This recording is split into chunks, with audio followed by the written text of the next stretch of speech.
السلام علیکم ورحمۃ اللہ وبرکاتہ۔ میں صوفی محمد مختار احمد مبلغ اسلام آپ لوگوں کے سامنے حاضر ہوا ہوں۔ قرآن کی ہدایت کے عنوان سے قرآن کی ایک ایک بات تیسری آیت میں اللہ فرماتا ہے وَوَالِدٍ وَمَا وَلَدَ، اور قسم ہے والد کی اور جو پیدا ہوا۔ تو یہاں پر ایک بات غور کرنا ہے، کیونکہ تاریخ روایتوں میں والد اور ولد پیدا ہونے والا روایتی اعتبار سے آدم علیہ السلام اور تمام بنی نوع انسان مراد لیے گئے ہیں، اور بعض جگہ ابراہیم علیہ السلام اور آپ کے فرزند اسماعیل علیہ السلام بھی اس سے مراد لیے گئے ہیں، مگر حقیقت میں یہاں پر والد وما ولد حضور نبی کریم صلی اللہ علیہ وسلم ہی اس مقام پر نظر آتے ہیں، کیونکہ اوپر جو آیتوں کا تذکرہ ہے، پہلی بات تو مکے کی شہر کی اللہ قسم کھا رہا ہے، پھر یہ ثبوت دے رہا ہے کہ آپ اس بستی میں حل ہونے والے ہیں، یا اس بستی کے رہنے والے آپ کو اپنے اندر حل کر لینے والے ہیں، یا آپ کے جذبات کو اپنے اندر لینے والے ہیں۔ اب اس کے بعد یہاں پہ ووالد وما ولد قسم ہے پیدا کرنے والے اور پیدا ہونے والے کی، تو ہم دیکھتے ہیں کہ جب ایک روحانی وجود کھڑا ہو جاتا ہے تو اس کی صحبت میں ایک نئی زندگی لے کر انسان پیدا ہوتا ہے۔ مادر شکم سے پیدا ہونا ہے، ایک جو جسمانی باپ تو ہر انسان کا ہوتا ہے، وہ جسمانی باپ دائمی حیات عطا نہیں کر سکتا۔ دائمی حیات وقت کا اللہ والا یا وقت کا جو نبی ہوتا ہے وہ دائمی حیات کا سامان لے کے آتا ہے، اور واقع میں حضور نبی کریم صلی اللہ علیہ وسلم آپ وقت کے نبی ہی نہیں بلکہ آپ نبیوں کے سردار ہیں، اور آپ کی صحبت میں صحابہ کو نئی زندگی ملی۔ تو یہاں پر وہ والد وما ولد کے روحانی اعتبار سے آپ صحابہ کے والد ہیں، یا پوری امت مسلمہ کے والد، جیسا کہ قرآن میں سورہ احزاب میں اللہ ذکر فرماتا ہے النبی اولا بالمؤمنین من انفسهم وازواجہ امہاتہم۔ یہاں پر ہم جانتے ہیں کہ اللہ تعالیٰ فرما رہا ہے کہ نبی مومنوں کے جانوں سے اعلیٰ درجہ یا اعلیٰ مرتبت والا ہوتا ہے، اور نبی ایمان والوں کی جانوں سے بڑے مرتبے والے ہیں۔ وَأَزْوَاجُهُ أُمَّهَاتُهُمْ، اور آپ کی بیویاں یعنی آپ صلی اللہ علیہ وسلم کی بیویاں أُمَّهَاتُهُمْ ان تمام مومنوں کی مائیں ہیں۔ تو یہاں پر معلوم ہے کہ یہ ماں باحثیت بزرگی اللہ تعالیٰ نے حضور نبی کریم صلی اللہ علیہ وسلم کے ازواج مطہرات کے نسبت فرمایا ہے۔ تو یہاں جس طرح حضور نبی کریم صلی اللہ علیہ وسلم کی بیویاں بحیثیت روحانیت تمام ایمان والوں کی مائیں ہیں، تو یہی ماں کی نسبت سے آپ نبی کریم صلی اللہ علیہ وسلم روحانی اعتبار سے تمام ایمان والوں کے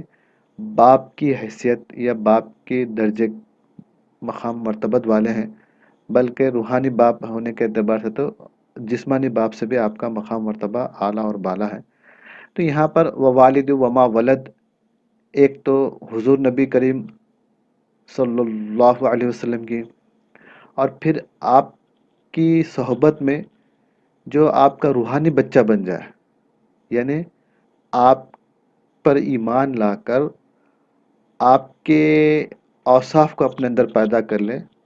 تو وہ روحانی بچے کی بھی اللہ قسم کھا رہا ہے۔ ہم دیکھتے ہیں کہ باپ کے اوصاف، باپ کے اخلاق، باپ کے اطوار تقریباً جو ہے نا اولاد میں منتقل ہوتے ہیں۔ اگر باپ بادشاہ ہو، شہنشاہ ہو، تو اولاد میں بھی وہی روب اور وہی دبدبہ پیدا ہوتا ہے۔ باپ نیک صفت ہو، نمازی، پرہیزگار، متقی ہو، کہ باپ کے جو اوصاف، باپ کے جو کمالات ہیں وہ برابر اولاد میں منتقل ہوتے ہیں۔ یہی وجہ ہے کہ جو مغربی دنیا ہے، مغربی دنیا کی جو قومیں ہیں، وہ اپنی ان کی جو بدکاریاں ہیں یا پھر وہ لوگوں کی جو تقوی اللہ کے قانون سے جو دوری ہے، تو برابر وہ اپنی اولاد میں، ان کی اولادوں میں بھی وہ اپنی نافرمانی کا ہی زہر گھولتے ہیں، یا وہ ان کی نافرمانی کا ہی مزاج بنتا ہے، اللہ کے حکم پہ چلنے کا مزاج نہیں بنتا، کیونکہ وہ اپنے باپ کو اسی حال میں دیکھ رہے ہیں، تو اسی حال میں ان کا، جیسا کہ سورہ نوح میں آیا ہے، انک ان تذرہم یضلوا عبادک ولا یلدوا الا فاجرا کفارا۔ یعنی نوح علیہ السلام اللہ کے دربار میں یہ شکایت کرتے ہیں، یا اللہ اس قوم کو تو کسی بھی صورت سے ہلاک کر دے، کیونکہ اگر تم ان کو چھوڑ دے گا تو یضل عبادک، وہ تیرے بندوں کو گمراہ کریں گے، ولا یلد الا فاجرا کفارا، اور ان کے پاس کوئی بھی ایسا بچہ نہیں پیدا ہوگا مگر وہ فاسق اور فاجر و کفار ہی بن کر پیدا ہوگا۔ پیدا بھی ہو بھی جائے بچے تو آگے چل کر وہ فاجر و کفار ہی بننے والے ہیں۔ تو معلوم یہ ہوا کہ جیسا سرپرست ہوتا ہے ویسے ہی ماتحتین میں اثر ہوتا ہے۔ باپ کی جو کیفیات ہوتے ہیں وہ بچوں میں وہی کیفیت منتقل ہوتے ہیں۔ یہی وجہ ہے مغرب دنیا دہریت میں ڈوبی ہوئی ہے، لہٰذا ان کی نسل بھی اسی کو فالو کرتے ہوئے دہریت کا شکار ہے۔ مگر جو مذہبی دنیا ہے، جو مذہبی ممالک ہیں، ان کے والدین مذہب کو ماننے والے ہیں، تو برابر ان کے اولاد میں بھی وہ جذبات و کیفیت منتقل ہو رہی ہیں۔ تو یہاں پر کیونکہ اللہ قسم کھا رہا ہے، تو جیسا کہ پہلے اللہ حضور نبی کریم صلی اللہ علیہ وسلم کی شہر کی قسم کھایا، آپ کی ایک خبر دیا کہ انت حل بہذا البلد، قسم کھانے کی وجہ بتا رہا کہ آپ اس بستی میں حل ہونے والے ہیں، پھر آپ کے وجود کی قسم کھا رہا ہے۔ تو یہاں پر صحابہ نے حضور نبی کریم صلی اللہ علیہ وسلم کی صحبت میں اپنے آپ کو نئی زندگی پائی، نئی حیات پائی۔ واقع میں حضور نبی کریم صلی اللہ علیہ وسلم سے دوری موت ہے، اور آپ سے قربت، آپ کی ذات میں فنائیت ایک مومن کے لیے حیات کا سامان ہے۔ ہم دیکھتے ہیں بزرگان دین، اولیاء اللہ نے جس قدر آپ کی قربت اختیار کی، اسی قدر وہ حیات والے بنے، اور وہ امت مسلمہ جو بجائے آپ کی قربت اختیار کرنے کے یہ مغربی تہذیب یا تمدن یا دہریت کے شکار ہوئی، تو وہ بے نام و نشان ہوتی رہی۔ تو لہٰذا یہ جو سورہ ہے،